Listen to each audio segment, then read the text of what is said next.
14 বছর পর চুয়াডাঙ্গায় চলছে জেলা বিএনপির দ্বিবার্ষিক সম্মেলন।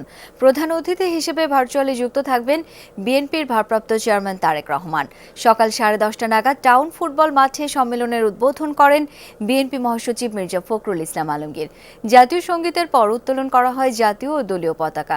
সম্মেলনে 808 জন কাউন্সিলর ছাড়াও উপস্থিত রয়েছেন 13,000 নেতাকর্মী।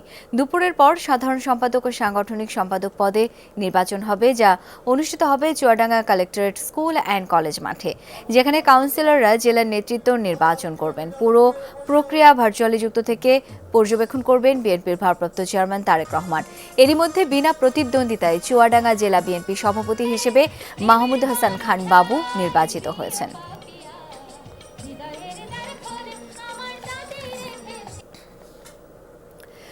দর্শক, এই বিষয়ে আরো বিস্তারিত জানবো। সহকর্মী সাইফুদ্দিন রবিন সেখানে রয়েছেন। রবিন, এই মুহূর্তের আনুষ্ঠানিকতা সম্পর্কে জানতে চাই, কখন নাগাদ ভার্চুয়ালি কথা বলতে পারেন ভারপ্রাপ্ত চেয়ারপারসন তারেক রহমান, সেই বিষয়ে কি তথ্য আছে? Double million offer, Walton fridge কিনে পেতে পারেন 20 লক্ষ টাকা, রয়েছে কোটি কোটি টাকার নিশ্চিত উপহার। এখন কাউন্সিলের যাবতীয় যে সব প্রস্তাবনা রয়েছে সেগুলো আসলে উপস্থাপন হচ্ছে, অর্থাৎ বিশেষ করে কাউন্সিল উদ্বোধনের পর জাতীয় সঙ্গীত, দলীয় সঙ্গীত, সেসবের মধ্য দিয়ে উদ্বোধনের পর বিএনপি মহাসচিব উদ্বোধন করেন এবং এরপর করে দলের শোক প্রস্তাব, সাংগঠনিক রিপোর্ট সেই সবগুলো উপস্থাপন করা হচ্ছে কাউন্সিলরদের উদ্দেশ্যে। প্রায় আপনি যেমন বলছিলেন যে প্রায় 13,000 কাউন্সিলর এবং ডেলিগেট সদস্যরা মিলে এই কাউন্সিলে যুক্ত হয়েছেন এবং 14 বছর পর মূলত চুয়াডাঙ্গা জেলা বিএনপির এই দ্বিবার্ষিক কাউন্সিল অনুষ্ঠিত হচ্ছে, যেটি চুয়াডাঙ্গার রাজনীতিতে একটা গুরুত্বপূর্ণ মাইলফলক হিসেবেই দেখছেন প্রত্যেকেই। এবং দলের ভারপ্রাপ্ত চেয়ারম্যান তারেক রহমান প্রধান অতিথি হিসেবে যুক্ত থাকবেন। বিএনপি মহাসচিব মির্জা ফখরুল ইসলাম আলমগীর উদ্বোধক এবং বিএনপির ভারপ্রাপ্ত চেয়ারম্যান কিন্তু এই প্রথম অধিবেশন, অর্থাৎ উদ্বোধনী যে অধিবেশনটি রয়েছে দুপুর 1:30 পর্যন্ত যেটি অনুষ্ঠিত হবে।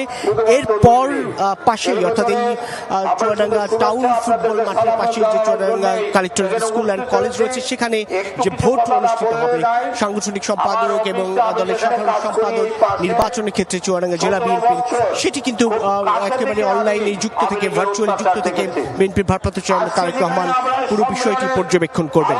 এবং একেবারে তৃণমূলের নেতৃত্ব নির্বাচনে গণতান্ত্রিক প্রক্রিয়া কিংবা কাউন্সিলের মতো বিষয়, এটি বিএনপির রাজনীতির জন্য এক ইতিবাচক হিসেবে দেখছেন স্থানীয় সুশাসনের নেতৃবৃন্দ এবং সেই সঙ্গে স্থানীয় তৃণমূলের নেতাকর্মীরাও।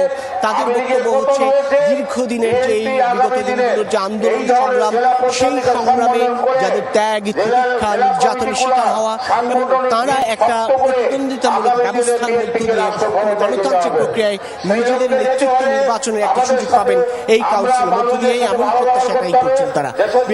রবিন, অনেক ধন্যবাদ আপনাকে।